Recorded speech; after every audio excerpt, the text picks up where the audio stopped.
Good morning, everyone, and welcome to our final Leadership Forum event of the week. My name's Andrew Notter, and I'm the Vice Chair of the British Chamber of Commerce. So this is our final event, as I briefly mentioned there, of the week. It's been, as Jill was saying earlier, actually, it's been a marathon week with some fantastic speakers and very thought-provoking discussions all around leadership topics. And we've had some great engagement from the audience, and I'm sure that will continue today as well. So beyond here, there be dragons. It's been a very successful week, and we're looking forward to ending on a very successful note with a wonderful speaker today. We have Margaret Heffernan, who you may have seen. She's had over 4 million views of her TED Talks on the theme, and especially around leadership topics, Uncharted, How to Map the Future Together, which is a great way to end the Leadership Forum. So it is going to be another interactive session today. I'm very excited to hear from Margaret on many of these topics that are certainly coming up on everyday life, especially with an uncertain next day. How do we see the crisis, the COVID? So I'm sure Margaret will have some fascinating points to raise with us today. So I'm very excited to hear from her. I wanted to say a big thank you to our sponsors, Lux Dates and Altadomus, that have been sponsoring all of the events this week. And thank you to everyone that's joined us every day this week as well. One speaker for 1 hour every day. It's been a marathon for us, and I'm sure for a few of you out there as well. So thanks very much. Enjoy our last session today. And without further ado, I'll pass you over to Jill Saville, who's moderating the event for today. Thanks very much. Thanks, Andrew. So as you say, it's been a great week full of great speakers, and how on earth can we follow that? And I think we've succeeded. I'm very grateful to Margaret, because she was the first person to say yes when we said we're having this idea of a leadership forum and we want to do it around uncertainty. We like your book. And she's, I have to confess, she's one of my heroes. And she's been described as having an encyclopedic brain. So no stress when you're trying to think of questions for her. And her love of language shines through every page that she writes. She's Cambridge educated. She's a former producer at the BBC, CEO of tech and media companies, author of 6 books, writer for the Financial Times, TED speaker, as you've heard, and she's an ardent supporter of women. So you can see why I'm so happy to share time with one of our big thinkers and all-round good humans. So welcome, Margaret. Thank you. Thank you very much. And thank you to everybody for being here today on a Friday morning. We think about the future all the time. You may have got up this morning thinking about this session. You may now be thinking about what you're going to do for lunch. I imagine Jill's thinking about what she's going to do when this very stressful week is done. I'm sure everybody has some thoughts about what they're going to do this weekend. In business, of course, we're constantly thinking about who are the customers of the future going to be for us. Are our suppliers going to stay in business? Who might we partner with to grow that business? And of course, right now, almost everybody is thinking, whether they want to or not, when on earth will the pandemic be over? We've built the whole concept of management on forecasting. The 3-legged stool of management in many ways is forecast, plan, execute. That's how all business schools teach management, and it's pretty much how all companies do it. And that has been kind of fine for a while. It's probably since really the beginning of the Industrial Revolution. That's what we've done. And I would say that in recent decades, probably the last 3 decades, that started to feel more and more difficult. Why? Well, experts who study forecasting argue that if you are very, very rigorous, you use and consult a very, very broad range of sources.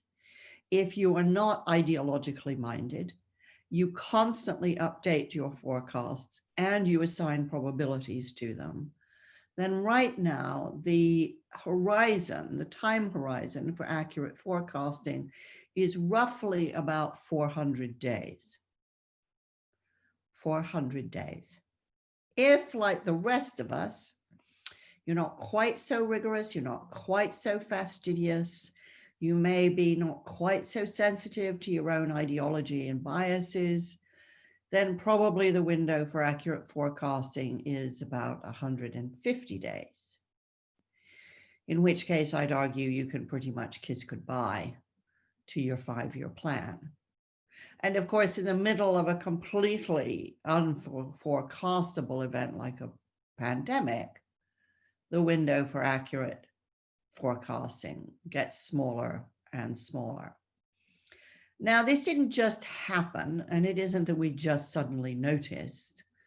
What we've seen over the last 20 or 30 years is really a fundamental shift in the nature of business, the way we do it, and the ecosystems that we inhabit.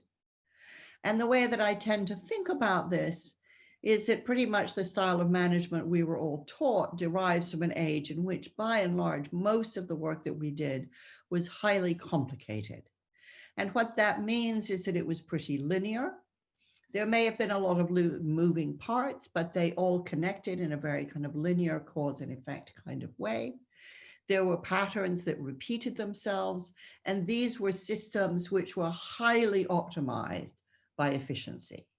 You can think about just-in-time supply chains, and you can think about assembly lines in manufacturing plants. This is a complicated world. There may be lots and lots of little pieces to it, but it is pretty predictable. You have a lot of control over it. Now, thanks to globalization and pervasive communications technologies, we essentially inhabit a complex environment. And complex is not just complicated on steroids. This is a world in which there are so many factors influencing so many factors, some of which we can't even see and may not even be alert to, and many of which we can't control, that it often feels like we're living inside some kind of slightly crazy 3D pinball machine.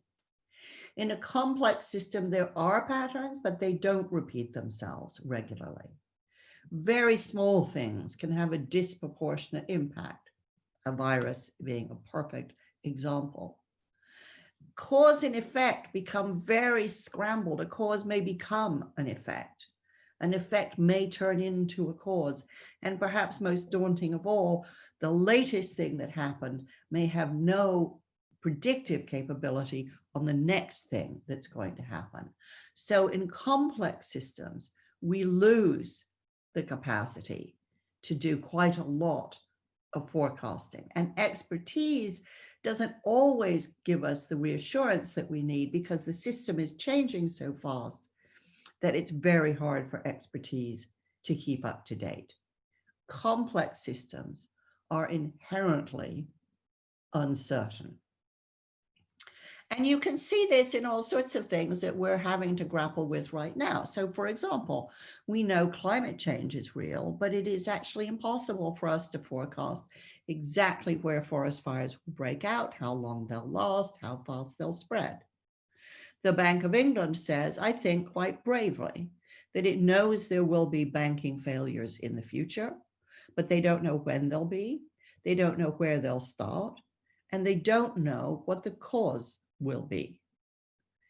Equally, we have persistent trends. We've had a real concern about inequality, particularly with regards to ethnic diversity.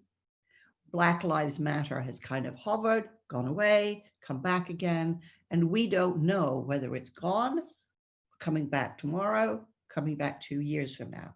Equally, the issue of sexual harassment at work has been a persistent theme for my entire career. Why did Me Too suddenly happen when it did? Nobody knows. Nobody forecast it. Nobody saw it coming. And nobody knows when, again, it will become a hot topic. And yet in the middle of all this, we have to keep our businesses running. And we like to think that we keep them kind of ahead of events until suddenly we're blindsided. I feel quite a lot of empathy for the manufacturer of plastic straws, who almost overnight saw the business disappear. So what I think this means is that much in the way that we have traditionally done business requires a big rethink. Probably the most salient aspect of uncertainty is that it's not quantifiable. And yet almost all of our business planning is done on spreadsheets in numbers.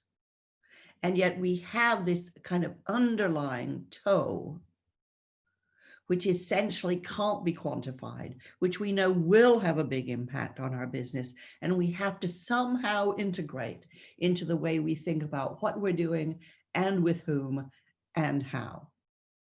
And so my argument really in my book Uncharted is that these, this big shift in the periods of time in which we can predict fundamentally changes the nature of management and leadership. And so we have to start thinking, if I really can't do a 5-year forecast, or maybe a 3-year forecast, or maybe even a 1-year forecast, how am I supposed to run my business?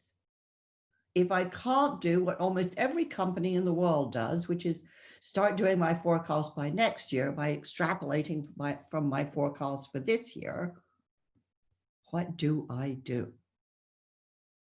And when I wrote the first third of my book, which is, I think, a pretty comprehensive argument about why forecasting doesn't work, how history doesn't repeat itself, how there are all kinds of forces at work that mean we really cannot see into the future for ourselves or our organization, I thought this would be a pretty uphill battle. Until, of course, COVID-19 came along and pretty much sealed the argument for me. And as it happens, there's a very great deal in my book about pandemics, not because I saw this one coming at all, but because pandemics are a really beautiful, if alarming, image of uncertainty itself. Because a pandemic, every pandemic is unique. Or as people who work in epidemiology like to say, and I guess it's their sense of humor, if you've seen one epidemic, you've seen one epidemic. Because there's no profile, it means we know that they will always happen. They always do happen, but we don't know where the next one will start. We don't know where it will break out, and we don't know what the pathogen will be. All of these forces at work in which we're immersed and over which we have no control have a huge impact on what we do, how we do it, and what leadership looks like. So what do we do? I mean, short of jumping into bed and pulling the covers over our head, what on earth do we do? Well, the first thing that's essential in complex systems is to start doing experiments. And the reason for this, excuse me, is because you can't see the whole of a complex system at once. So you have to sort of start poking it, essentially to understand what's going on in here and where might there be opportunities for improvement. One example, I did some work recently with the chief data officer at the Bank of England. Now, he could see one thing coming, which was there was going to be more data. Regulatory changes would mean that there was going to be more demand to analyze that data. And he was seasoned and experienced enough to know that he wasn't going to be given commensurate increases in resources. So he thinks to himself, I don't really know where the pressure on my group is going to fall most forcibly. I know there's going to be a lot more work. I know I need a lot more productivity, but I don't quite know where it's going to come from or where the pressure is going to feel greatest. So instead of doing what most leaders in his position would have done, which was take his senior leadership team off for a weekend at a swanky hotel, make some cuts, do a reorg, and then hand it down to the troops, he did something rather bold, which is he called for everybody in the organization to start thinking about what experiments could be done to find hidden pockets, perhaps, of productivity. And he was pleasantly surprised by the number of ideas that came forth. And they were, as you might accurately predict, some of them were absolutely brilliant and some of them were a little odd. One of the odder ones was several people said, well, we would like to sit inside the senior leadership team meetings to understand better what's going on, because half the time we have no idea what's going on. Didn't seem like a natural way to improve productivity, but anyway, he thought, well, we'll try it and we'll see what happens. And they tried it, and actually what happened is everybody discovered that the senior leadership team was not that fascinating after all, and they stopped coming. The upside of that was people were no longer so suspicious of what went on in there. So it wasn't a bad thing to have done, it just wasn't a seismic change. Another suggestion was that the appraisal process was roundly derided. Everybody thought it was long, slow, lugubrious, and completely without credibility, just a formulaic bureaucratic exercise that absorbed hundreds of hours per year that nobody got anything from. So they radically redesigned that and almost instantly saw a huge uptick in engagement, enthusiasm, and commitment. In the meantime, some very young engineers, pretty much at the bottom of the corporate pyramid, suggested that there were different ways of tagging the data that they handled. And when they tried that on a subset of data, discovered it improved productivity tenfold. When I asked the chief data officer, what about this whole series of experiments, which continue to this day, what had most surprised him, he said, what really surprised me was, first of all, how much we could improve that we simply had not seen. And secondly, how high the quality of strategic thinking was, not just at the top of the organization, but across the board. I'd always thought of strategy as a kind of leadership activity, he told me. But now I realize that actually there's strategic thinking all over the place. And this discovery very much lies behind the rise of what we've called open strategy, which is an increasing tendency to ask strategic questions of an entire workforce or entire department, because there's a recognition that there's more knowledge at the edge than at the center. And asking these questions and getting participation in strategy is one way of seeing both opportunities and threats, which those at the top of the pyramid simply can't see. They're too far from the front line. A very different experiment was done in the Netherlands. And this, I think, is a really fascinating experiment because it absolutely looked at this distinction between complicated and complex and saw that in most organizations, you have a combination of these kinds of activities. So this was a Dutch healthcare organization. A great deal of healthcare in the Netherlands is done at home, because if you get people out of hospitals back into their homes, they recover very much faster.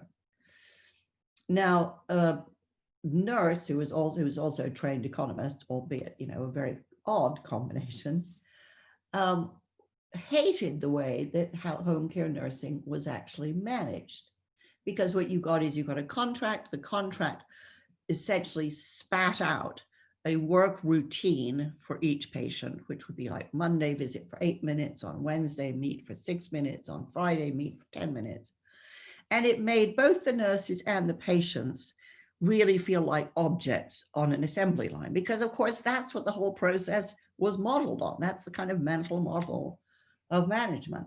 But everybody hated it, and it was very, very expensive to run. But he had this profound insight, which was all the contractual stuff and the logistics and so on. Those were all pretty standardized, and they could and should be maximized by the use of technology. And he said, if we can automate that stuff, which is routine, then we want to look at the patient care. The patient care is never routine. Every patient recovers slightly differently. Even two patients leaving the same hospital on the same day from the same procedure will recover at different rates. Some may have complications while others have none. So he said, in the that means it's inherently complex. Biology is intrinsically complex. So in that case, what we should do is leave that work to the human judgment of the nurses. So he set up an experiment where 10 nurses looked after 40 patients. Every single thing they did, they noted on tablets, so that if, after the experiment was over, it could be analyzed and audited by EY. And what the experiment showed was that when you ran home care nursing in this way, patients got better in half the time, and the costs of nursing fell by 30%. Now, of course, I asked him what had surprised him about this experiment, and he just laughed. He said, I had no idea you could create such a profound improvement so easily and so quickly. And subsequent analysis of this work, which now characterizes almost all of home care nursing in the Netherlands, shows that if you apply this form of nursing to the US healthcare system, you'd save about $49 billion a year. This is a radical discovery, but it isn't a discovery you could forecast. You couldn't possibly model it. And it really showed the organization that to the degree that you manage the complicated with technology and the complex with human judgment, you get phenomenal new capability in both spheres, which support each other. I've been very struck since the pandemic and lockdown at the vast numbers of experiments that companies have been forced to do. In many cases, of course, they've been forced to push decision-making right down to a local level. Of course, they were forced to do an experiment that most companies had resisted tooth and nail for decades, which is they were forced to experiment with letting people work from home. And they'd always thought, well, you can't really let people work flexibly because it's not really working. It's really slacking off. Forced to do the experiment, what did everybody discover? First of all, they discovered that when they cared about their workforce and they trusted them, the trust was returned and amplified. They found that far from being a charter for slackers, productivity went up. And when they started doing surveys about who wants to go back to business as usual in offices, they found that probably only about maximum 15% of people wanted to do that. In other words, forever, we've been getting people to work in ways they really don't like. And there was a huge productivity bump to be found when you allowed people to work the way that they do like. I've seen all sorts of other things. I was talking to a CEO the other day who's a consultant to water utilities. And in the kind of pressure of the crisis, he suddenly thought, well, everybody's learning lots of new stuff, but nobody's learning from each other because they're all moving too fast. So he thought, well, just as a kind of, I don't know, nice thing to do, I'll set up a WhatsApp group for water utilities. I'll do it for free and just see if it's useful. They now have about 700 water companies using this group, in which they can find new ways to adapt to increasing demand, shifts in demand. And the consulting company now has this phenomenal new product that they would never have thought of inventing before. They did the experiment because they just thought, we've got to do something. In my own business, mentoring senior leaders, it occurred to me that actually while NHS leaders were busy looking after everybody, nobody was looking after them.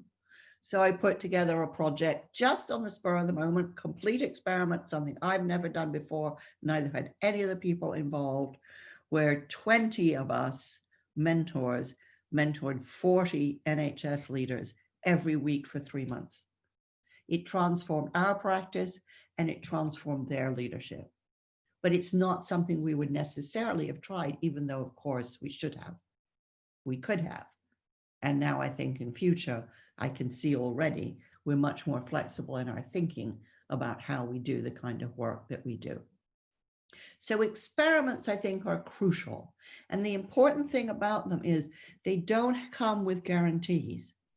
which is, of course, one reason why most companies fight shy of them. But there are ways when you know that you're in a context where you can't see everything and you can't control everything. There are ways of poking the system to see, are there opportunities over here? To use Jill's phrase, are there dragons over here or angels? The only way to do it is to try it. Now, that's very good on an ongoing basis as a mindset for how companies learn and improve. But of course, it's also the case that any business is sitting inside this vast ecosystem comprised of forces that we really can't control, but which are going to have a profound impact on our business. And in that context, what we've increasingly learned to do is not so much planning, Excel spreadsheets and extrapolations, as scenario planning.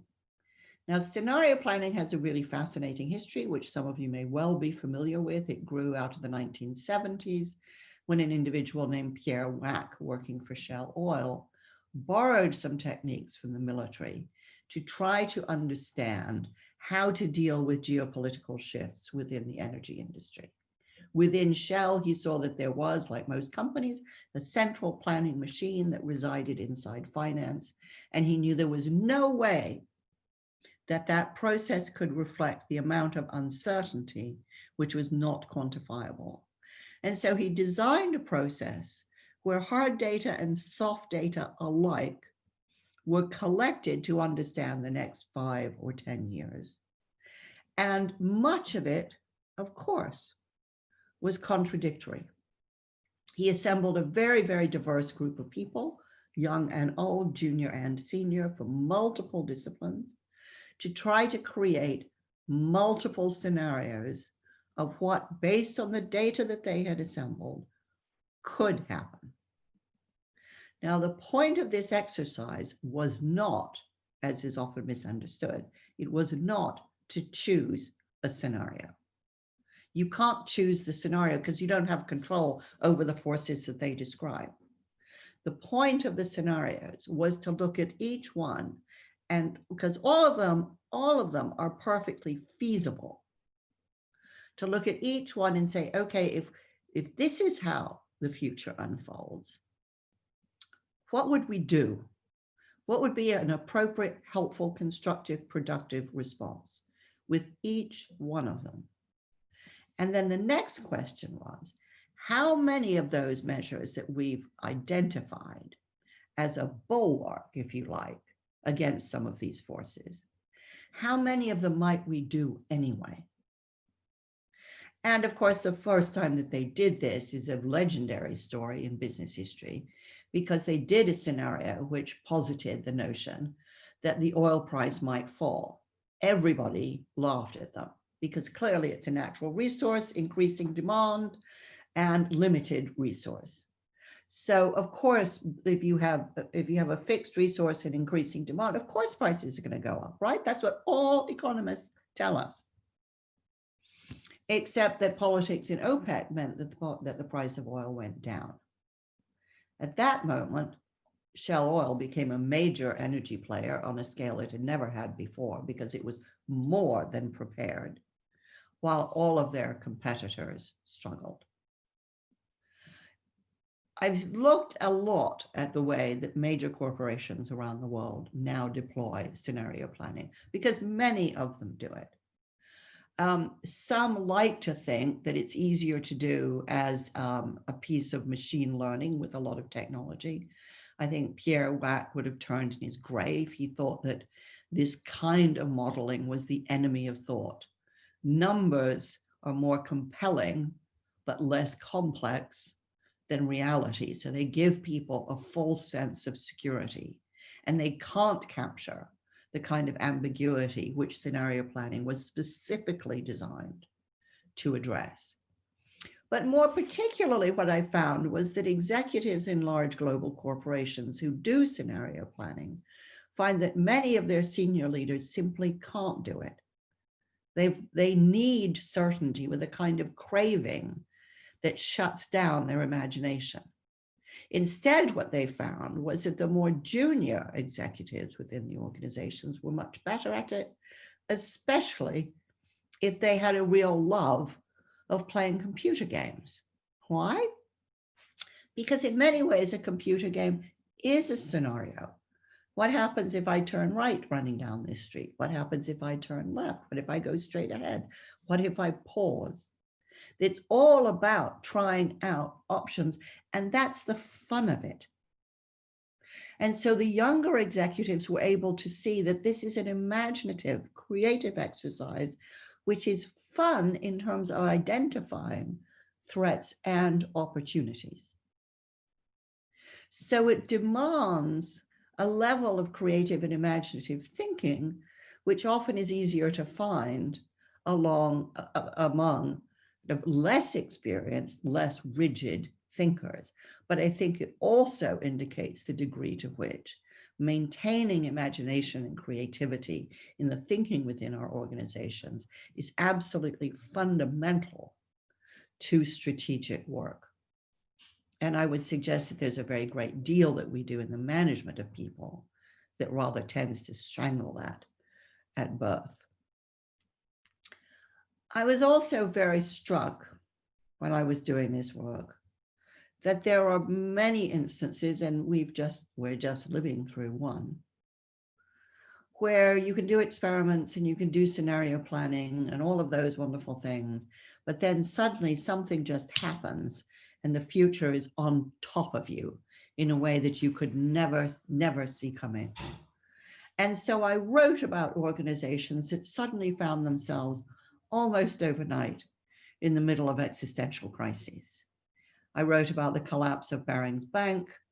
I wrote about the near collapse of Nokia and the collapse in the UK of Standard Life when it went overnight from thinking it had a surplus of £8 billion to a deficit of £1 billion.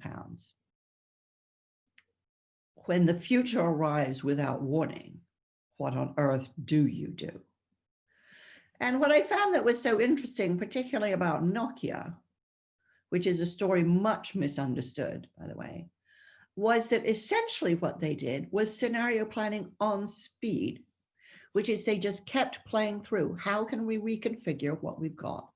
They had for years dominated the mobile handset market. When the iPhone came out, contrary to mythology, Nokia continued to be the market dominant player. The arrival of Android changed that quite a bit. And they started to discover within their own organization that they had over-engineered a product that was simply too hard, too difficult, and too complex to improve and to innovate on, to compete. So they lost their market share.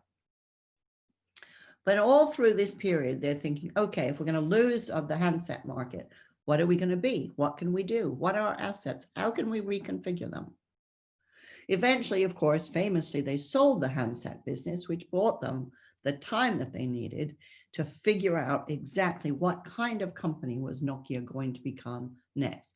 This company did not die, but through this kind of scenario planning on speed, it eventually came up with a strategy for itself, which means that it is now the dominant provider of internet infrastructure in Europe.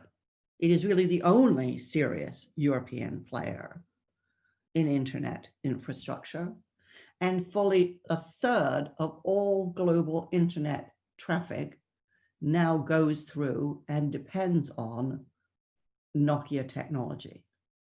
It is still a mighty and important company.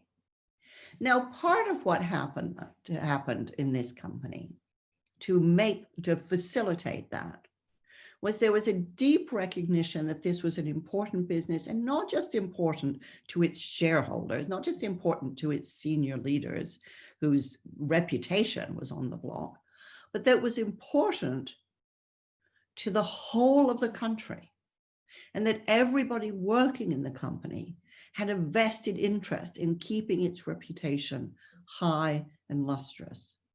In addition, there was a very, very long tradition of change within this company, which had started out by making cables, initially rubber cables, then rubber boots, then electric cables, then electronic cables, and eventually electronics. So this was a company that had changed kind of in its DNA and had a fierce determination not to compromise in its standing and importance.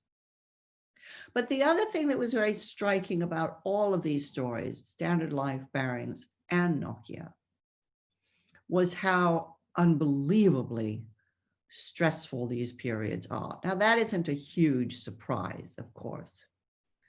But what did surprise me is when I did these interviews, at some point, simply remembering what it had taken to survive, each of the three men I interviewed wept, remembering how painful it had been.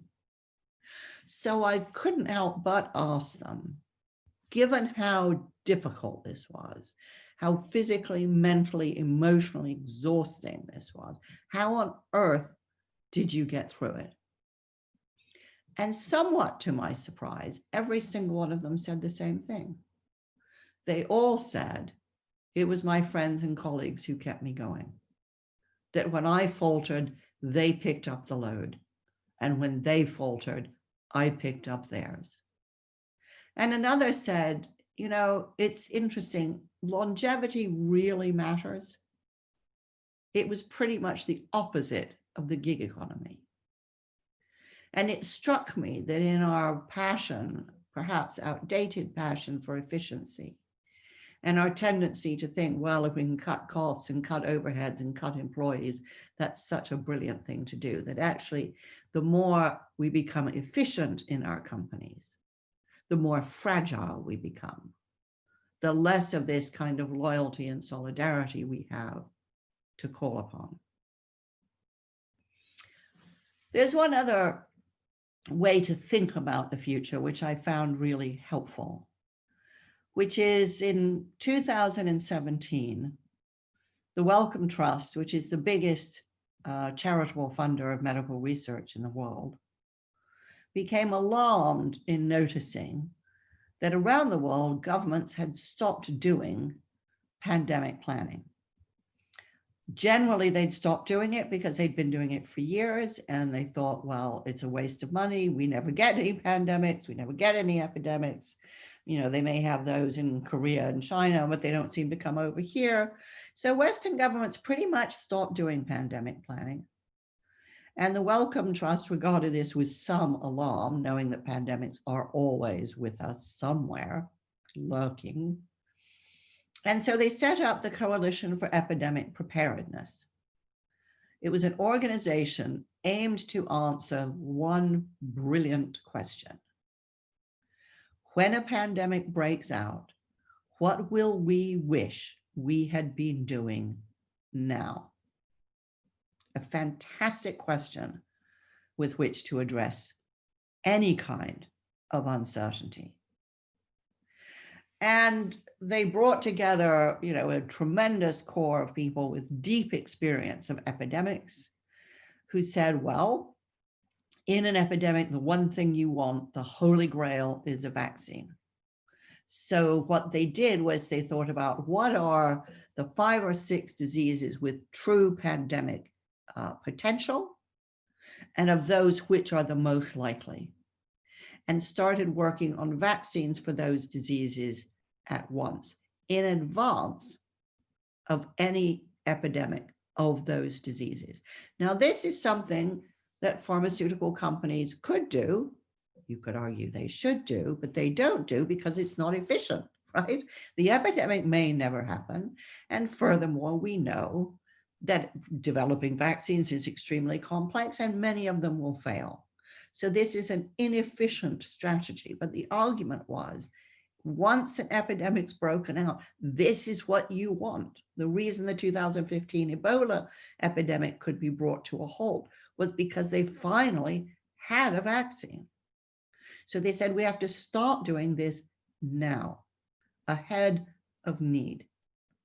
In addition, they said that what slows down the treatment in epidemic conditions is that healthcare people and global healthcare people don't know each other very well. And as the first director of the coalition said to me, he said, You do not want to be exchanging business cards in a crisis. So they started weaving very intense networks of global and national and local healthcare professionals in order that when an epidemic broke out, they could move in with networks of generosity, reciprocity, and trust already fully established. This they called just in case planning. Again, not efficient, might never be used, but you need it the moment the epidemic emerges. And then they thought, yes, but there's also stuff that you're not going to need until you know you need it. And it is much more like just-in-time manufacturing, specifically the manufacturing and distribution of vaccines and treatments once you've got them. So they put in place all of the capital relationships that they needed with financial institutions globally to fund this, and the contractual relationships with manufacturers and distributors so that they didn't have to do all of that in the heat of the moment. I think this ability to think about just in time and just in case is really crucial. What are the things as a business that we can leave to do sort of on a split-second basis? And what is the stuff we have to do ahead of need just in case? Just in case there's a flood, just in case there's a forest flood, just in case people start to notice that we haven't made much headway in diversity, thinking ahead of the problem. So I think, this fundamental distinction between just in case and just in time shows that just because we can't forecast doesn't mean that we're left helpless. We actually have quite a lot of things we can do. We can do lots of experiments to keep mining our organizations to find hidden assets and possibilities. We can keep doing scenario planning to understand what are the real opportunities and threats in front of us, acknowledging that we don't know, can't forecast exactly what's going to happen. We can build the deep relationships of solidarity among our workforce to provide the emotional and social resilience with which you can't get through a crisis. And we can start thinking about what we must do just in case to make our organizations more than resilient, but to make them robust, able to endure shocks and surprises. I don't think we're helpless in the face of our limited capacity to forecast. I think we're often trapped by our craving for certainty, our desire for guarantees and the sort of security that gives us, and our desire and addiction to master plans, which make us feel we have to have everything planned before we can start. In a world characterized by uncertainty, what matters isn't so much where you start, only that you do. And with that, I'll hand back over to Jill. Thank you so much, Margaret. When you were just doing that final quote, I thought that's on the last page of your book. It is. Clearly. It is. And there's so many questions that I've got, but I'm going to hold back because we've got questions coming through on the chat. Before I do that, can we just have a very quick look at the poll? Has anybody, let me see if I can share the results. Can anybody see that? If not, I will tell you what they are. So relationships, very, very clearly were the most important things in crises. So thanks for completing the poll. So here are the questions, Margaret. Well, there's some great questions. I mean, I'll go from the bottom just because that's what I can see most easily. So Renee asked, shareholder value hampering risk planning. Absolutely, shareholder value hampers risk planning. I mean, shareholder value is such a complicated idea that we're so grossly simplified because, of course, first of all, there's no one kind of shareholder. So gross assumptions are made about what shareholders want. But I think, you know, in the early days of lockdown in the UK, there was a huge flurry of conversations about whether or not the kind of financial reporting that we do ought not to include some measurement of resilience or robustness. In other words, if we start to accept my argument, you know, about complexity and uncertainty, then actually shareholders deserve information about how resilient and robust is this organization. So I don't think shareholder value necessarily has to militate against risk planning. But I think what you're seeing, what you often see in competitive markets, is everybody's kind of playing a game of chicken, which is they know it would be very useful and responsible and ethical to have a measurement of resilience or robustness, but nobody wants to be the first one to go first. So I will if you will, which means nobody's really doing very much. I think eventually shareholders have a right to know more than that.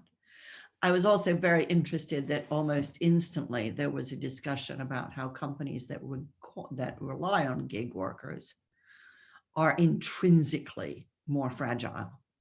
So I think this whole line of inquiry, not just how profitable is this business, but how robust is this business, will become a growing issue for shareholder concern. Okay, thank you. Now I have the questions, in fact, to save you time. So regarding the limits of looking too far ahead, is this an argument for living in the moment and mindfulness?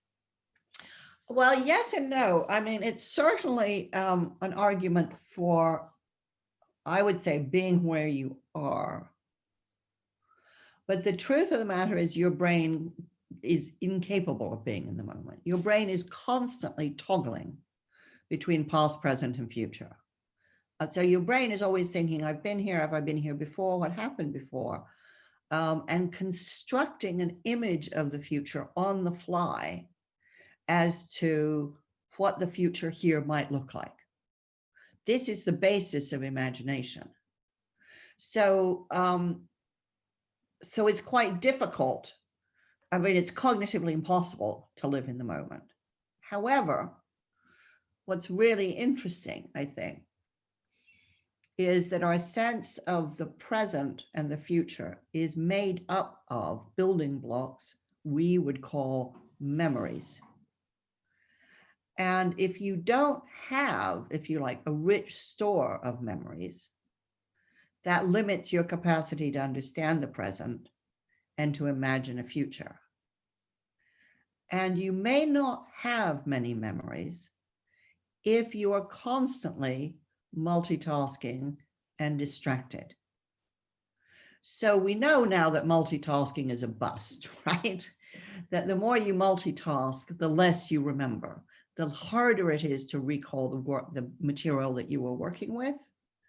And so to the degree that we're, you know, kind of doing the phone and the text and the talking and the writing and all this jazz, we actually have fewer ingredients with which to understand the present and to see the future.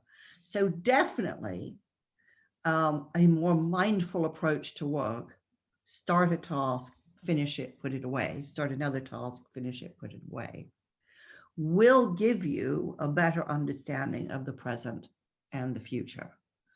But it is impossible to make your brain be only in the present. Apart from anything else, from an evolutionary perspective, it's too dangerous, right?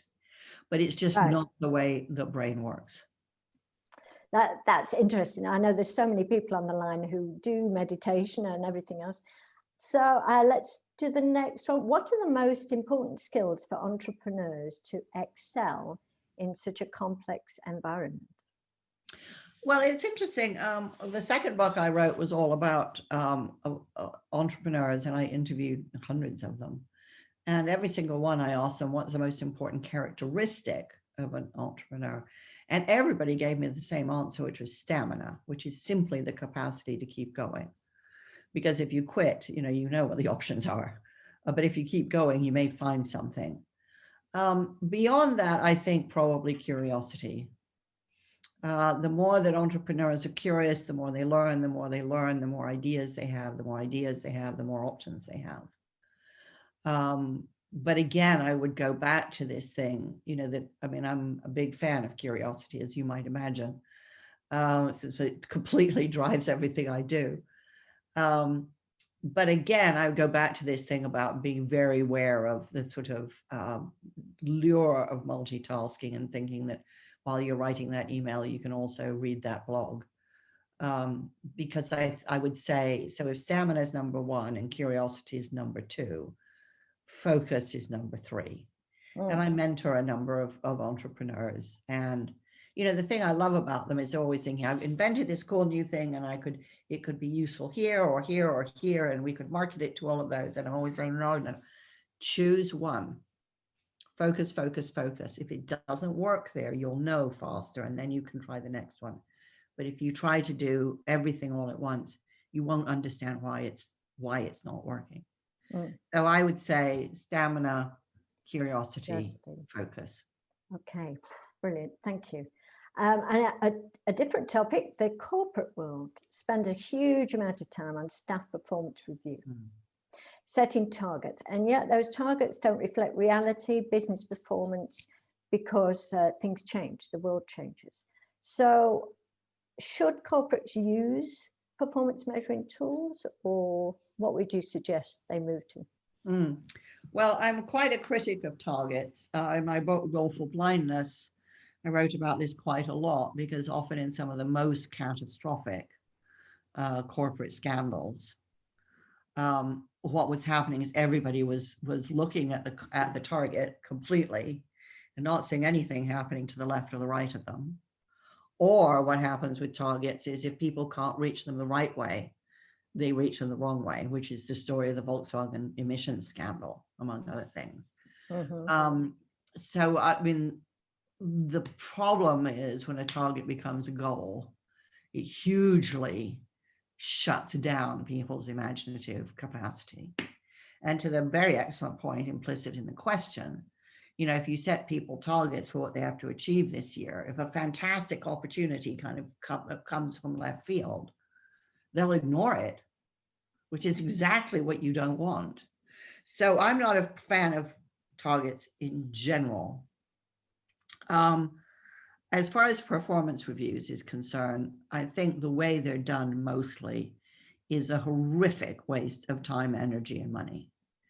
And one of my friends is Patty McCord, who used to run HR for Netflix, who just threw out performance reviews altogether.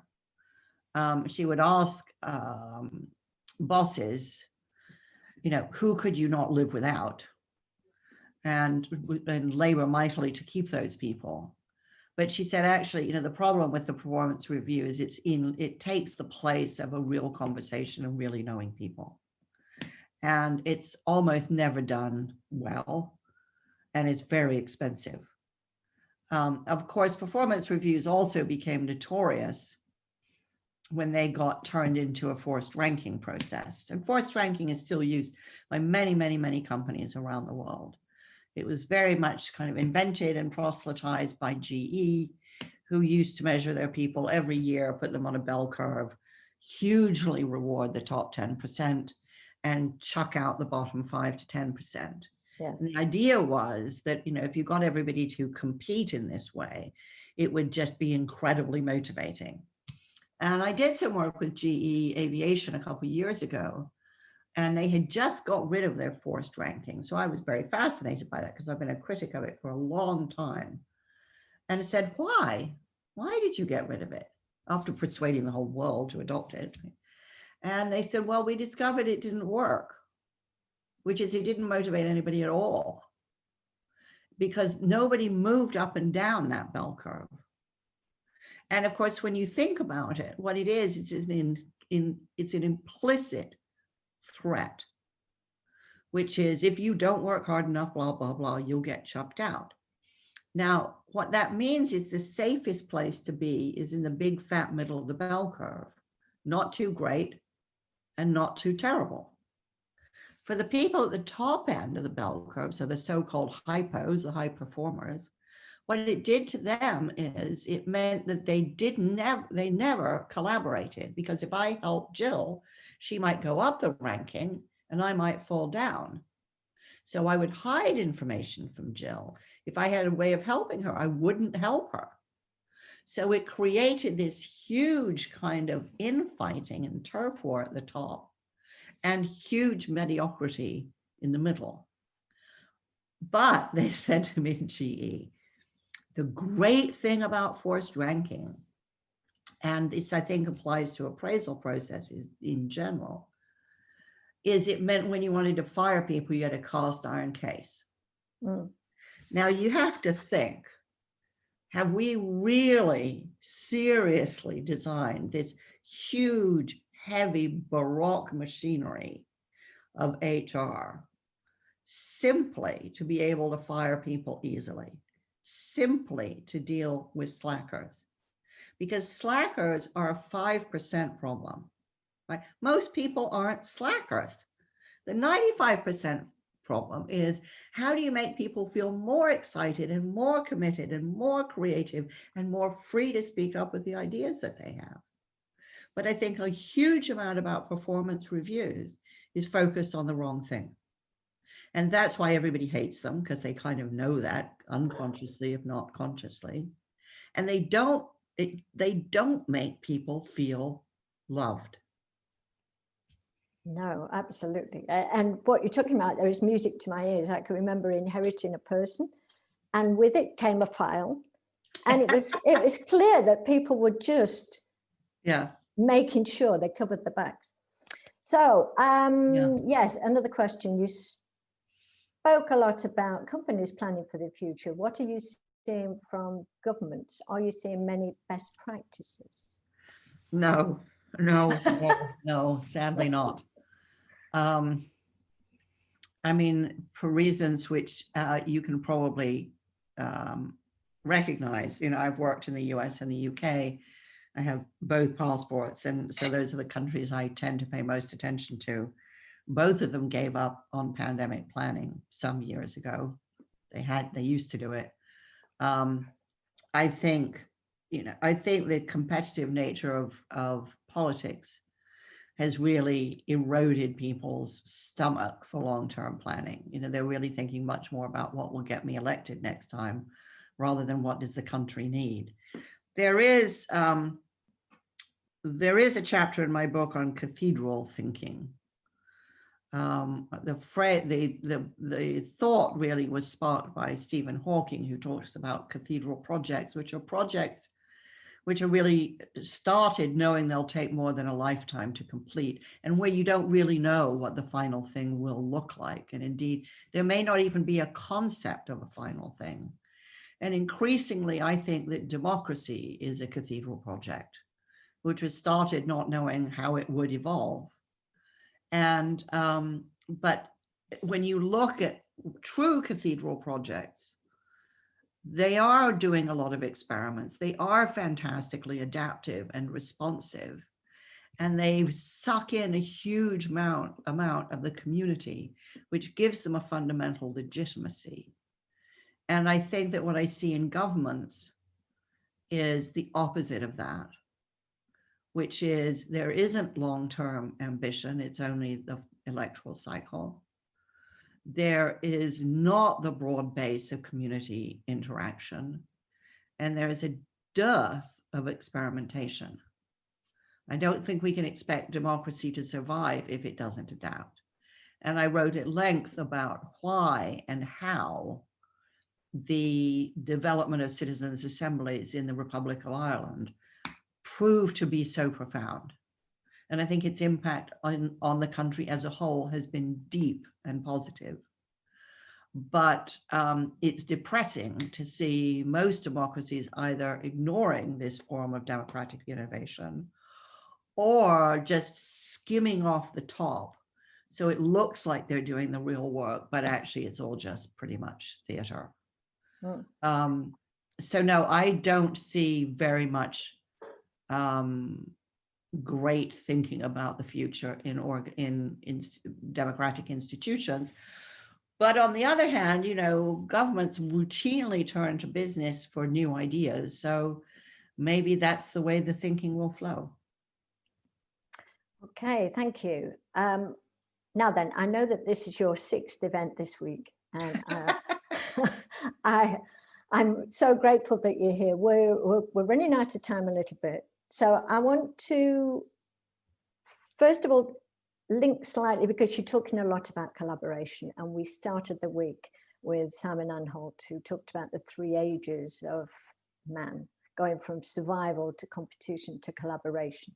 And we also had the Minister for Health last night, who said that certainly they would be looking at how they planned for a pandemic and have more just in case thinking. So just to give that to you. So now I want to move to, why did you write the book? Why did you write this book? Because I can see it took so much time, effort, research, and everything else. The book, of course, is called Uncharted, Mapping the Future Together. Why did you write it? Well, there were days I asked myself that question. I mean, really, I think what happened is things kept happening to me that puzzled me. I remember a friend of mine saying to me as a joke, and I thought it was quite a good joke, actually, if I knew I was going to live to be 100, I'd drink more. Right? And I remember thinking, well, wow, it doesn't work that way, right? That if you drank like a fish, you probably wouldn't live to be 100. But I thought it was a very funny comic remark. And I thought it kind of caught some kind of paradox about thinking about the future, which attracted me. And then various people would ask me things like, you know, in the run up to the Brexit referendum, what's going to happen? And the same with the Trump election. And I used to think, why do you think I know? Right? These are very exceptional events. Nobody knows. And the thing about the future is it hasn't happened yet. So it's not knowable. And there is no data set for the future. And the more I thought about this, the more I thought, well, we obviously have a very weird and impractical way of thinking about the future. So then I started diving into the history of forecasting, which I thought was, I think it's incredibly interesting, because the forecasting industry started pretty much at the turn of the 19th into the 20th century in an environment very much like our own. So overheated technology, extreme inequality, lots and lots and lots of new technologies, the telegraph and the railroad and all this sort of stuff. And it's when forecasting became a business. And so that, you know, so once I got stuck in, I was caught. And then I started thinking about other forms of forecasting, like psychographic profiling, you know, Myers-Briggs and all this total nonsense. And DNA, and this belief that, you know, DNA will tell your future, which it categorically can't. And I was also, because once upon a time I made history films for the BBC, was very interested in this belief people have that history repeats itself, which no historian believes at all. History may set an agenda, but it never repeats itself, because the new event has knowledge of the old event, which people in the old event didn't have. So that's sort of how I got started. And I mean, it's interesting. It was a very difficult book to write, and moments of great crises of conscience. And I said to my husband at one point, why is this book so difficult? You know, maybe it was the wrong book. And he said, Margaret, they're all difficult. You just forget. Once they're done, you forget how difficult it was. So, so if you ask me in a year, I'll probably say, oh, it was a dream. It was a dream. And you were just talking about Myers-Briggs, because you quoted somebody as saying it's amongst Personality typing is amongst the silliest, shallowest cultural products of late capitalism, which I really like that quote. So have you got time for one final question? Sure.